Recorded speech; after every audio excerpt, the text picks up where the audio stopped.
Today we're going to be doing a fun little exercise about strings. Here's the situation.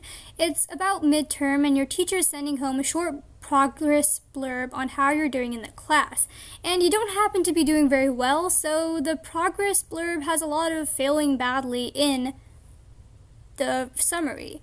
So what you want to do is that you want to change every instance of your teacher writing failing badly to succeeding instead. So when your parents read it, they don't suspect a thing, and maybe you can get your grades up by the end of the semester. So the first thing that we'll have to do is that we'll have to create and define a function. So this will be our first out of 5 steps. So we're going to define our function, we're going to name it fail to succeed, and then the input is going to be conv_str, which is basically what I named as the converted string, the string that we want to convert. Now after that, our second step is setting these two variables. Now let's see how this works. Essentially, we have strFail and strbad. So strFail will hold the word failing that your teacher uses, and strbad will hold the word badly. And how we're going to find failing and badly within the string that your teacher provides is that we're going to use the .find method. And that method is going to basically find within conv_string or conv_str, it's going to find the word failing, and it's going to set that or have that string be held in the variable strFail. And then you're going to do the exact same thing for strbad. You're going to find within conv_str the word badly, and suddenly that variable will hold that string. So let's take a look at the third step. And the third step is an if-else statement. So let's see, we have if strbad is greater than strFail. Now, what do you mean by greater than? Aren't they just strings? Well, how strings work, as you may know, is that they work through indexes.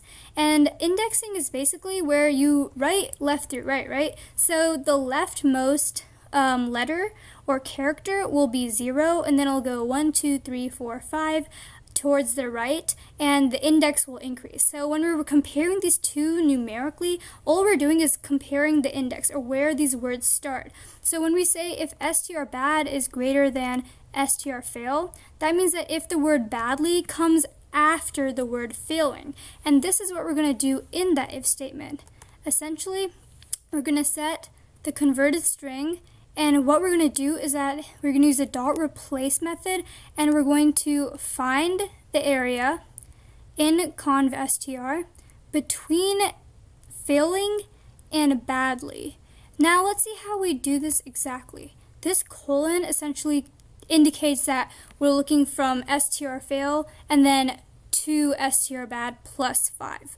But the most important part to recognize is the strbad plus 5. Why is it plus 5? That's because when you're looking at these, when you're trying to find the in-between value, if you were just to do strFail to strbad, it would go from the start of the word failing to the start of the word badly. But we don't want that. We want it to replace from the start of the word failing to the end of the word badly, and badly is a 5-letter word. So we're going to do plus 5, so it will go 5 more in the index of the string, and we'll replace that entire from the start of failing to the end of badly with, instead, we see after the comma, we have succeeding. So we'll say that you're succeeding instead of badly, failing badly.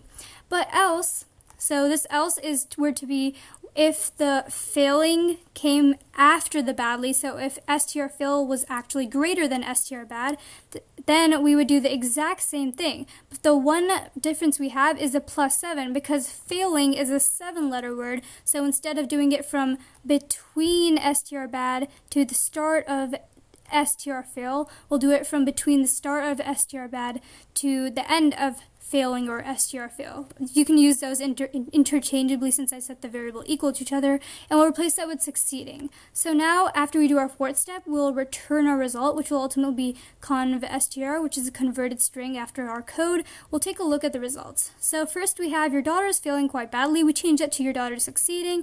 Your daughter is failing the class awfully badly. We also change that to your daughter is succeeding. And we also change the last one where badly comes before failing. Your daughter is badly failing in this class, so your daughter is succeeding in this class, which is exactly what you want.